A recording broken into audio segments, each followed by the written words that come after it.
It's not a surgery issue, ligament, or holdout. He just wants to play like yesterday. There's still plenty of games left, and my goal is to get back on the field. So I'm doing everything I can right now to put myself in a position, not only to protect myself as far as my health, but also having a part. While Bowser is fighting that complex knee injury, he's still doing plenty of work off the field. He started his foundation, and the Tyus Bowser Foundation officially launches Friday, targeting disadvantaged youth in Baltimore City. For more, to learn about that, go to my socials @MorganAtsit. Now let's take a look at your in-depth weekend forecast. Maybe some folks starting their weekend early with Thursday night football here at home. 51 at kickoff, 49 at halftime, 47 for the final, and that big Ravens win. So get ready for tailgating with temperatures in the 60s and a jacket for the game.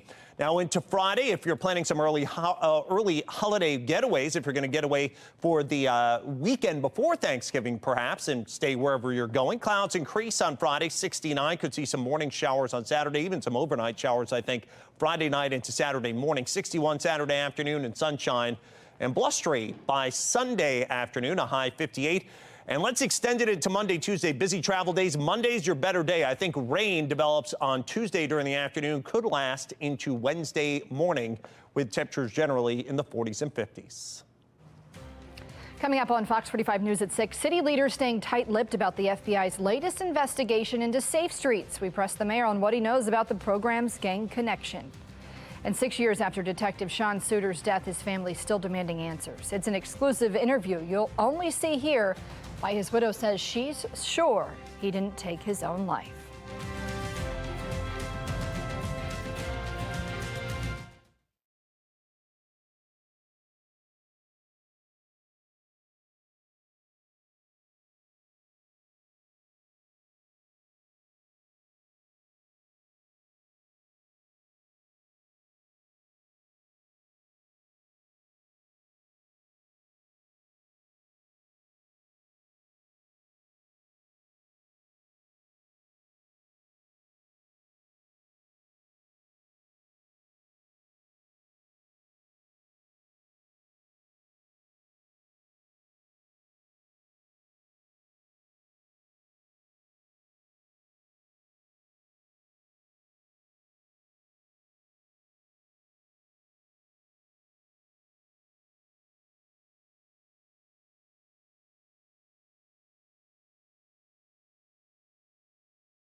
Mayor Scott under fire for his continued trust of Safe Streets despite its alleged gang ties. Why his answers are only raising more questions about what's going on inside the program. Washington, D.C. declaring a public emergency to address a rise in juvenile crime. We pressed the mayor on his response to the ongoing juvenile crime crisis here in Baltimore. A fallen detective's family haunted by his death 6 years ago. In an exclusive interview, we sit down with Sean Suiter's widow as she continues to demand answers. Live from WBFF in Baltimore, this is Fox 45 News at 6.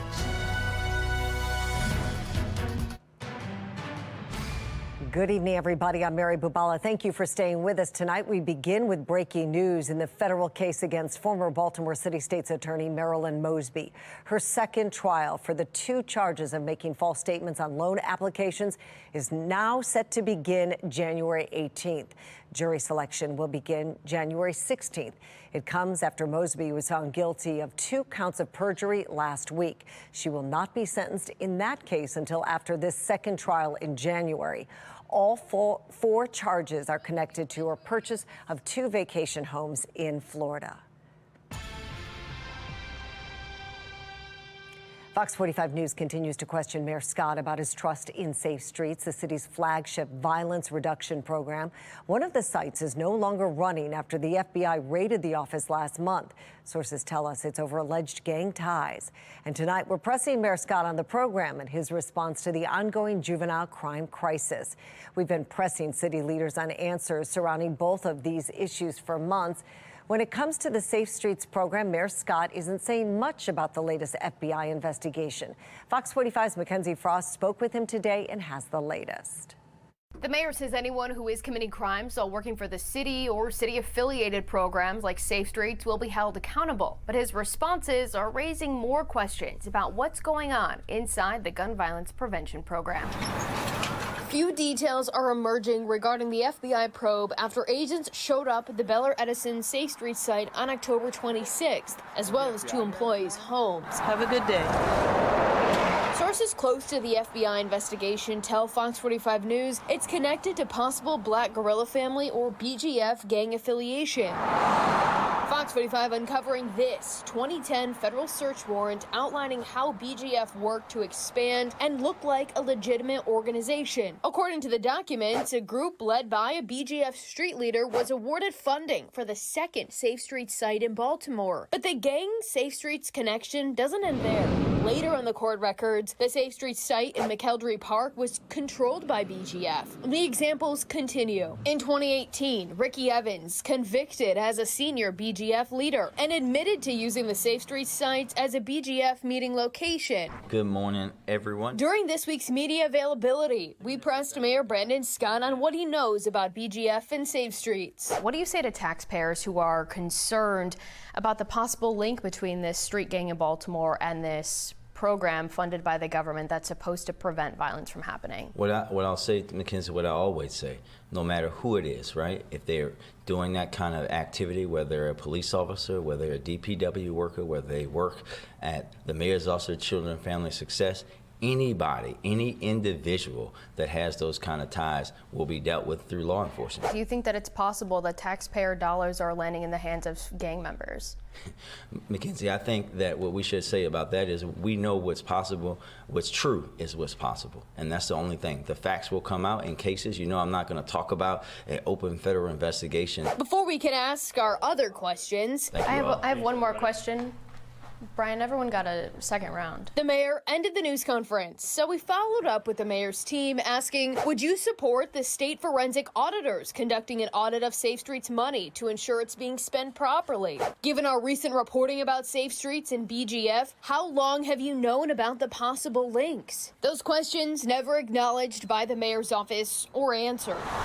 Meanwhile, LifeBridge Health, the nonprofit running the Bel Air Edison Safe Streets site, tells us 2 Safe Streets workers returned to work on October 31st. Now, LifeBridge says only 1 employee is working because the other left the organization. Meanwhile, the 1 working employee is doing admin work off-site, and the location remains closed. It's not clear when the Bel Air Edison Safe Streets site will reopen. I asked LifeBridge where this work being done off-site is located, but they tell me that information will not be shared with the public, citing safety concerns.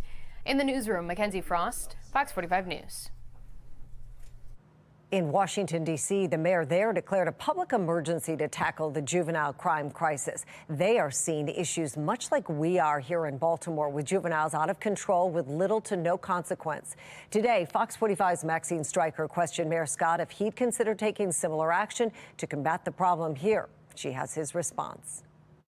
Young people need to have consequences and boundaries. In the nation's capital, Mayor Muriel Bowser declared a public emergency order Monday in hopes of getting youth crime under control. We believe that more kids, as you've heard me say many times, if they've been, arrested for robbery after robbery, shouldn't be in a group home, in my opinion.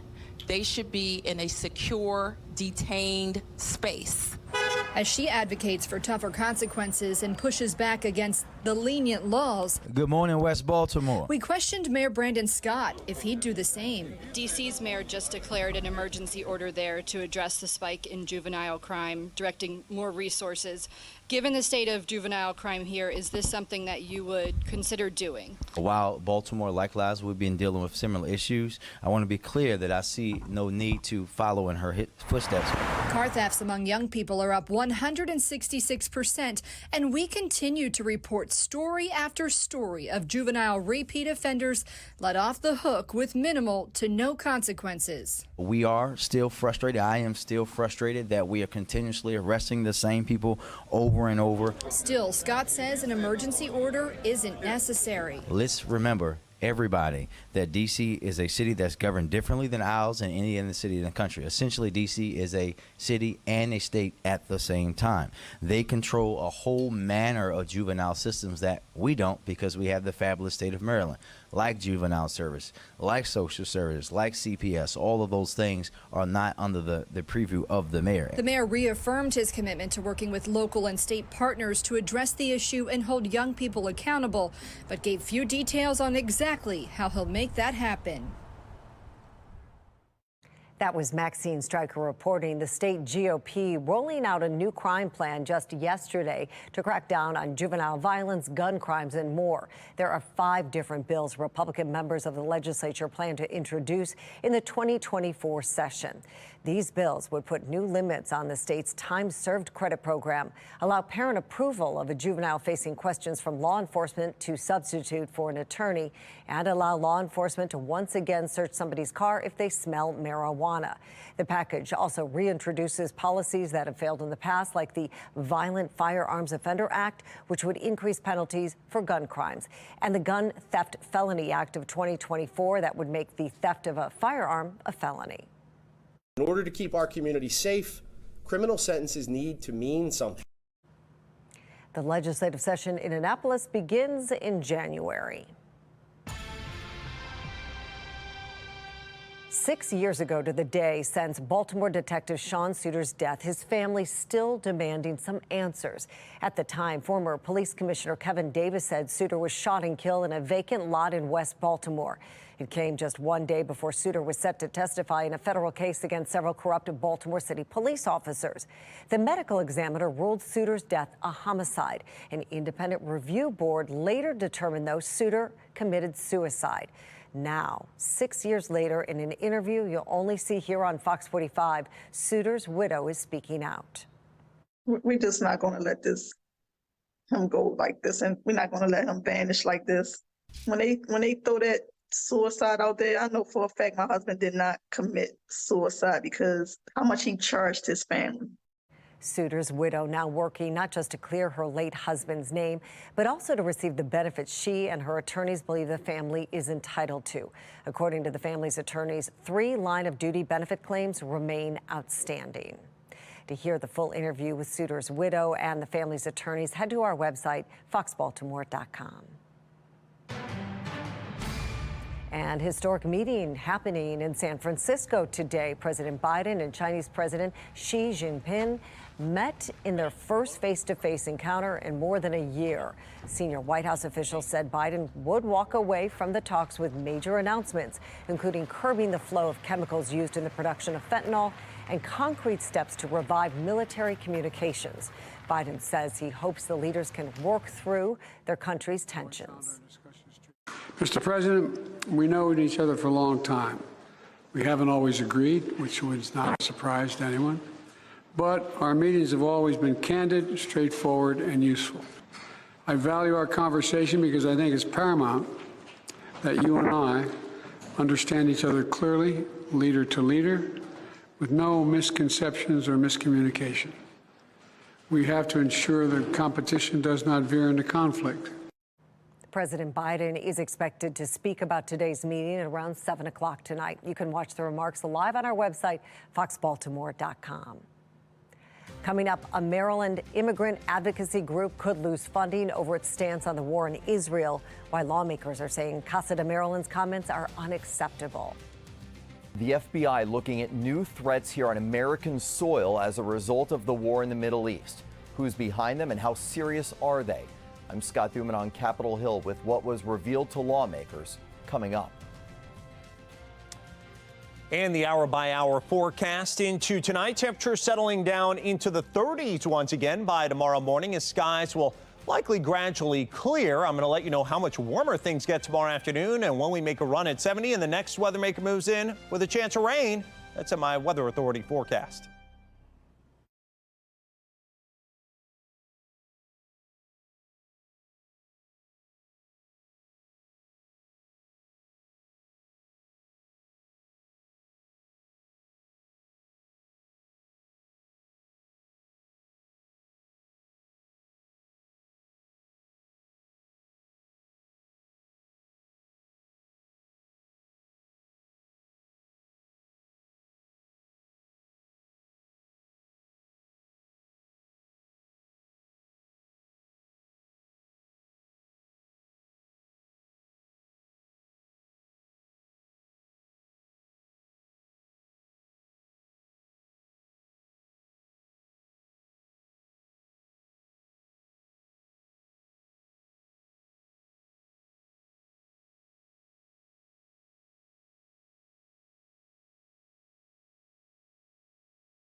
Fox 45 continues our coverage of the war in the Middle East. Happening now, Israeli forces are raiding Gaza's largest hospital in what the military is calling a precise and targeted operation. Israel is claiming the hospital has a Hamas command center inside, an allegation denied by both hospital officials and Hamas. According to the hospital, hundreds of patients and staff are still inside, including dozens of premature babies. Several witnesses say they saw tanks enter the hospital's courtyard with troops searching buildings and interrogating young men. In a video released by the IDF, soldiers were seen delivering boxes to the hospital labeled as medical supplies and baby food. Meanwhile, in a year when terror threats against the U.S. are already on the rise, the ongoing war in the Middle East has raised the risks of attacks to a whole nother level. That's according to the FBI director, as he has issued some alarming warnings today on Capitol Hill. Sinclair's chief political correspondent Scott Thuman explains why. the war in the Middle East and America's partnership with Israel making the U.S. a top target for attacks, according to top intelligence officials testifying before Congress Wednesday. On top of the so-called lone actor threat, we cannot and do not discount the possibility that Hamas or another foreign terrorist organization may exploit the current conflict to conduct attacks here on our own soil. The FBI director says America faces increased threats from a rogues gallery of groups: Hamas, Hezbollah, Al-Qaeda, and ISIS. Given that disturbing history, we are keeping a close eye on what impact recent events may have. The Arabs told them they would shoot the hostages. A history outlined in this recent report by Full Measure, showing decades of attacks on Americans and U.S. interests. Few more devastating than in 1983, when it's believed Hezbollah organized suicide bombings against American troops in Beirut, killing 241 Americans. And of course, Al-Qaeda's devastating attack on 9/11. Now the FBI reveals there are also multiple investigations of Hamas members, perhaps plotting more. Hezbollah and Hamas are both committed to the destruction of Israel. They are both very close to Iran. Hezbollah is a Shia militant organization. Iran is a Shia country. Hamas is Sunni, a different sect in Islam, but they're happy to work together on their shared goal of destroying Israel and opposing the U.S. presence. While here at home, houses of worship, college campuses, and large gatherings now seeing added protection.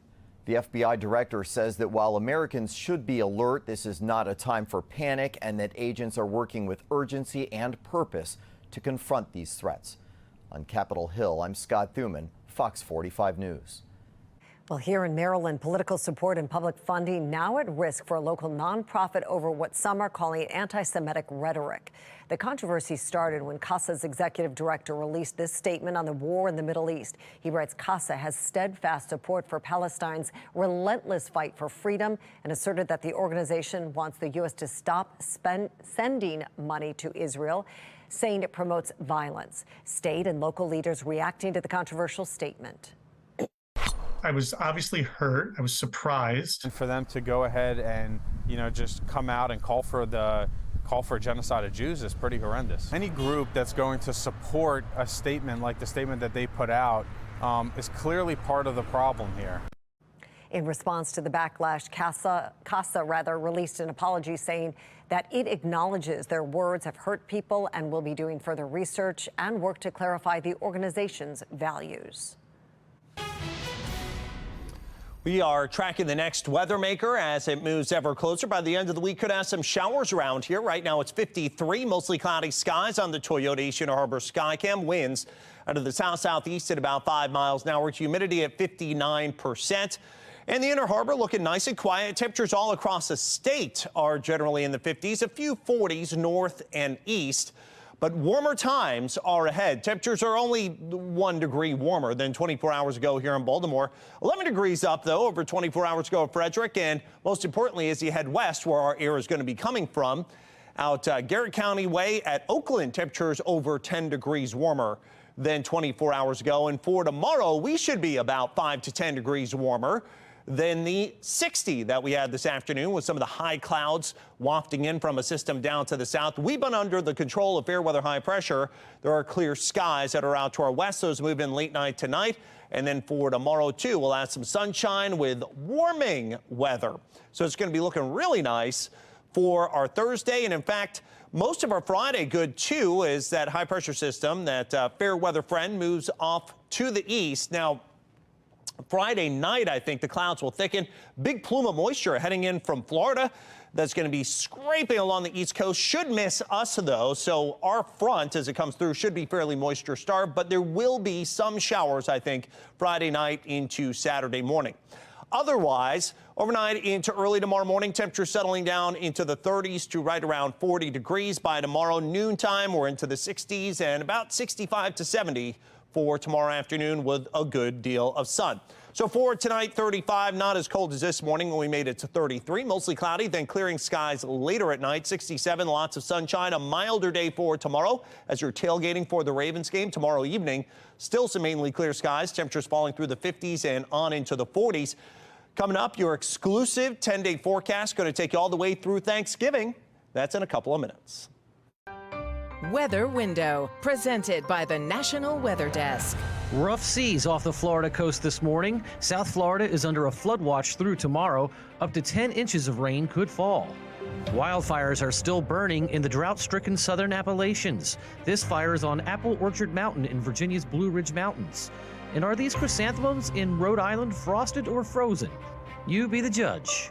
For more content like this, follow the National Weather Desk on Instagram.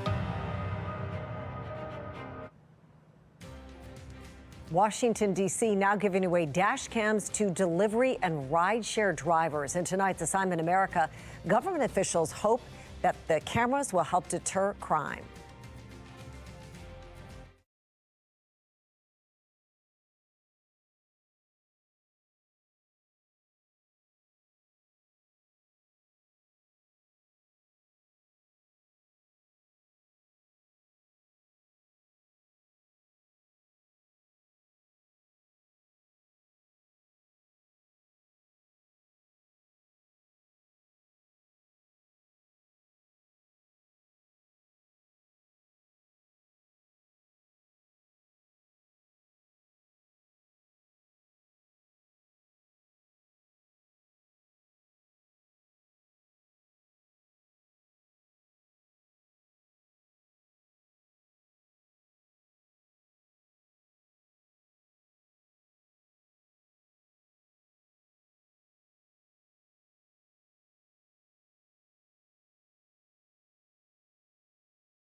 As D.C. deals with a surge in crime, especially carjackings, the city is hoping a new camera program will help prevent violence. In tonight's Assignment America, Sam Ford from our Sinclair sister station in D.C. spoke with drivers. This camera faces the front of your vehicle. In RFK Stadium's lot, DC's for-hire vehicle sergeant Jason Godfrey instructed the various drivers. A DoorDash, Uber, who deliver food or drive rideshare, how to install their new cameras. I would suggest you put it over here so you can see the passengers in the rear.